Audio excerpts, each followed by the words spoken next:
Group লিগের ম্যাচগুলো দেখার পর একটা ব্যাপার আপনারা নিশ্চয়ই প্রত্যেকে লক্ষ্য করেছেন। আগের প্রতিটা ম্যাচে যে জিনিসটা দেখতে দেখতে অভ্যাস হয়ে গিয়েছিল, কেউ একটু ধাক্কা খেলেই মাটিতে লুটিয়ে পড়া, হাত পা ছুড়ে কান্নাকাটি, ফিজিও দৌড়ে আসা, 2-3 মিনিট নষ্ট, তারপর লাফ দিয়ে উঠে দৌড়ানো, সেই দৃশ্যটা এই ওয়ার্ল্ড কাপে অনেক কম।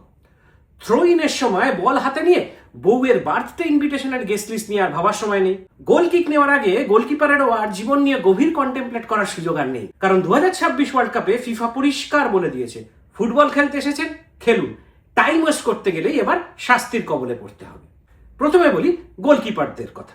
বল হাতে নেওয়ার পর সর্বোচ্চ 8 সেকেন্ড, শেষ 5 সেকেন্ড রেফারি হাত দিয়ে ভিজিবলি কাউন্ট করছে। 8 সেকেন্ড পেরিয়ে গেলেই অপোজিশনের কর্নার, অর্থাৎ গোলকিপার সময় নষ্ট করতে গিয়ে নিজের দলের পেনাল্টি বক্সের সামনে বিপদ ডেকে আনতে পারে। গোলকিক এবং থ্রোইনের ক্ষেত্রেও একই ফিলোসফি। রেফারি যদি মনে করেন ইচ্ছাকৃতভাবে ডিলে করা হচ্ছে, শুরু হবে 5 সেকেন্ডস কাউন্টডাউন। সময় শেষ হওয়ার আগেই থ্রোইন না নিলে সেটি চলে যাবে অপোজিশনের কাছে, আর গোলকিক নিতে দেরি করলে আবার কর্নার। কিন্তু সবচেয়ে ইন্টারেস্টিং রুল সম্ভবত ইনজুরি নিয়ে। কোনো আউটফিল্ড প্লেয়ারের জন্য রেফারিকে যদি খেলা থামাতে হয় এবং ট্রিটমেন্ট প্রয়োজন হয়, তাহলে তাকে মাঠের বাইরে গিয়ে অন্তত 1 মিনিট অপেক্ষা করতে হবে, তারপরেই আবার ফিরতে পারবেন। অবশ্য সিরিয়াস ইনজুরি মানে রেড কার্ড বা হলুদ কার্ড দেখতে হয়েছে, গোলকিপারের ইনজুরি এবং বিশেষ কয়েকটি পরিস্থিতিতে রেফারি এক্সেপশনের ডিসিশন নিতে পারে। এই নিয়মের উদ্দেশ্য কিন্তু আহত প্লেয়ারকে শাস্তি দেওয়া নয়, উদ্দেশ্য হলো যার সত্যি ট্রিটমেন্ট প্রয়োজন তিনি ট্রিটমেন্ট নিন, সময় নষ্ট করা চলবে না। সাবস্টিটিউশনের সময় আউটগোয়িং প্লেয়ারের হাতে সময় মাত্র 10 সেকেন্ড, নিয়ারেস্ট বাউন্ডারি দিয়ে বেরোতে হবে। ইচ্ছা করে স্লোলি হাঁটলে সাবস্টিটিউট কিন্তু মাঠে ঢুকতে পারবেন না, তখনই অপেক্ষা করতে হবে 1 মিনিট। ভারের হাতেও ক্ষমতা কিছুটা বেড়েছে। ভুল সেকেন্ড ইয়েলো কার্ড থেকে রেড কার্ড, মিস্টেকেন আইডেন্টিটি মানে ভুল প্লেয়ারকে লাল কার্ড দেখানো হলে এবং পরিষ্কারভাবে ভুল নেওয়া কর্নারের সিদ্ধান্ত এখন ভারে রিভিউ হচ্ছে।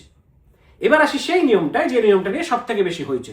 প্রতিটা হাফে 22 মিনিটের মাথায় রেফারি বাঁশি বাজাবেন, 3 মিনিটের জন্য খেলা থামবে, প্লেয়াররা জল খাবেন।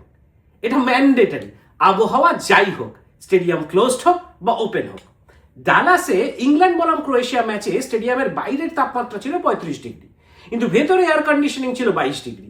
22 মিনিটে রেফারি যখন বাঁশি বাজালেন জলের বিরতির জন্য, তাই স্টেডিয়াম ভরা দর্শক একসাথে কিন্তু বু করে উঠেছিল। নেদারল্যান্ডের ভ্যান ডাইক কিন্তু বলেছেন এটা interesting and helpful in many situations, কিন্তু আমার মতে প্রতিটা ম্যাচে আলাদাভাবে একটু ডিসাইড করা উচিত ছিল। যাই হোক, গ্রুপ লিগের ম্যাচগুলো দেখে একটা জিনিস পরিষ্কার, ড্রামা থাকবে, টেনশন থাকবে, ইনজুরি থাকবে, কিন্তু অকারণে ঘড়ির সঙ্গে রেসলিং, সরি বস, এবার রেফারির হাতে কাউন্টডাউন চলছে।